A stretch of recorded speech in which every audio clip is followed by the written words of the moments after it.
बिस्मिल्लाहिर्रहमानिर्रहीम। आज रास्ते में था तो मैंने सोचा कि मैं अपने जो नाज़रीन हैं उनसे कुछ बातें करूं, ख़ास तौर पे जो यंग लोग हैं जो अभी मुख्तलिफ़ कोर्सेज़ कर रहे हैं और फिर वो ज़ाहिरी बात है एजुकेशन के बाद उन्होंने फिर जॉब के लिए अप्लाई करना है।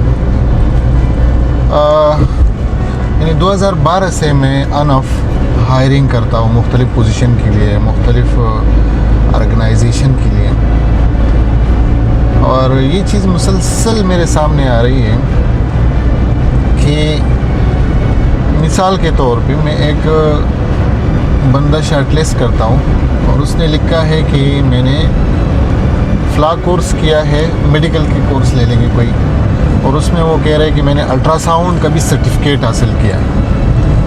अब जब सीवी में देखता हूँ कि यार इसने तो नर्सिंग का भी कोर्स किया है, साथ में कोई अल्ट्रासाउंड का भी कोर्स किया है, तो इसका मतलब ये कि 2 in 1 मिल रहा है इदारे को, तो इदारे को तो इससे बड़ा फ़ायदा होगा, तो वो शॉर्टलिस्ट हो जाता है।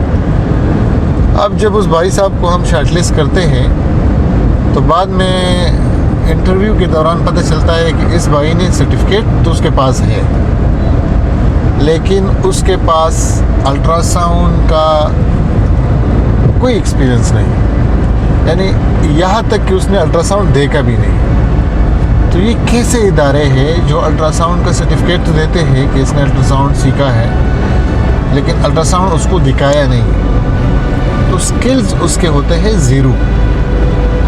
मैं आपको सिंपल सी बात बता रहा हूँ। रिसेंटली मैं नर्सिंग के हवाले से एक हायरिंग कर रहा था, तो उन्होंने कहा कि मैंने BSN किया है, जो बेसिक कोर्स होता है नर्सिंग का, डिग्री या इस तरह का जो जनरल नर्सिंग का 3 इयर्स का डिप्लोमा होता है, वो भी किया है, और साथ में स्पेशलाइजेशन है ICU में। तो जब मैंने पूछा कि आपका नर्सिंग में शायद कोई स्पेशलाइजेशन 1 ईयर का कोई कोर्स होता है, तो जब मैंने पूछा कि आपने वेंटिलेटर के हवाले से कितने जानते हो, कहते हमने वेंटिलेटर देखा नहीं है, प्रैक्टिकली वो किसी ICU के अंदर नहीं गए। ये मेडिकल के 2 फील्ड के हवाले से मैंने बात की। इसके अलावा भी बहुत से फील्ड ऐसे हैं। एक बंदा है, उसने सॉफ्टवेयर इंजीनियरिंग की है और उसको सॉफ्टवेयर मुझसे भी कम आता है, तो इसका मतलब ये है कि उसको बंदा क्यों रखे फिर।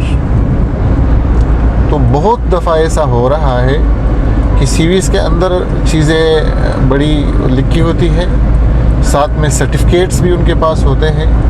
यानी मैं एक्सपीरियंस की बात नहीं कर रहा, जो एक्सपीरियंस फेक पाकिस्तान में मिल रहा है। मुझे भी लोग रब्ता कर रहे हैं कि सर मुझे 1 साल का कोई एक्सपीरियंस सर्टिफिकेट दे दो, 2 साल का एक्सपीरियंस सर्टिफिकेट दे दो। भाई आपने काम किया नहीं है, झूठ बोल के आपको सर्टिफिकेट जब मिल जाता है और आप प्रैक्टिकली किसी चीज़ को फेस कर रहे होते, फिर आप उसके अहल नहीं होते।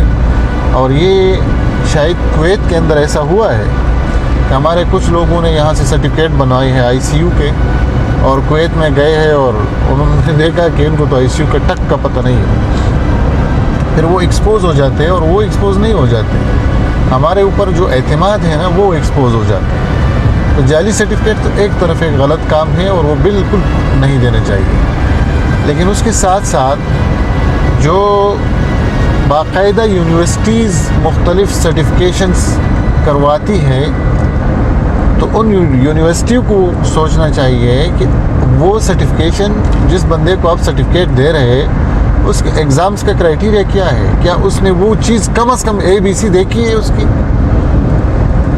डिफरेंट फील्ड्स के लोग आते हैं। पाकिस्तानियों का मसला ये है कि हम पाकिस्तानियों का कि इसमें स्किल्स नहीं है। अब इदारों को चाहिए सर्टिफिकेट तो चाहिए, जाहिर बात है वो बेसिक नीड है, लेकिन उसके साथ साथ स्किल्स भी चाहिए।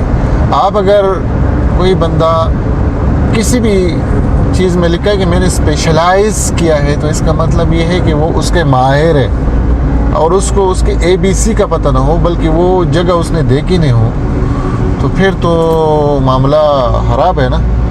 तो इसलिए इदारों से भी रिक्वेस्ट है, ख़ास तौर पर यूनिवर्सिटी से, कि आप जब भी सर्टिफिकेट देते हैं तो उस चीज़ का सर्टिफिकेट देते हैं उस बंदे को आता हो, और लोगों को भी कि इन चीज़ों को सीरियस ले लें। ये जो टिकटॉक्स है और ये सारी चीज़ें हैं, एक दफ़ा आप सीख जाए चीज़ों को, उसके बाद बेशक टिकटॉक पे रहे, सोशल मीडिया पे रहे, लेकिन अगर आपको कुछ आता नहीं है तो कोई भी बंदा आपको उठाएगा नहीं, कोई बंदा आपको जॉब नहीं देगा। डॉक्टर्स के लिए भी यही है कि अब वो कंपटीशन बहुत टफ़ हो गया है। ये इस तरह कंपटीशन नहीं है कि आप इसमें सर्वाइव कर सकेंगे। जी भी आपके पास MBBS की डिग्री होगी या BDS की डिग्री होगी और आपको ABC का पता नहीं होगा तो लोग आपके दरवाज़े बनाएंगे। आपने मेहनत करनी होगी और आपने सख्त मेहनत के बाद अपना मुकाम बनाना होगा। आप सबका बहुत शुक्रिया।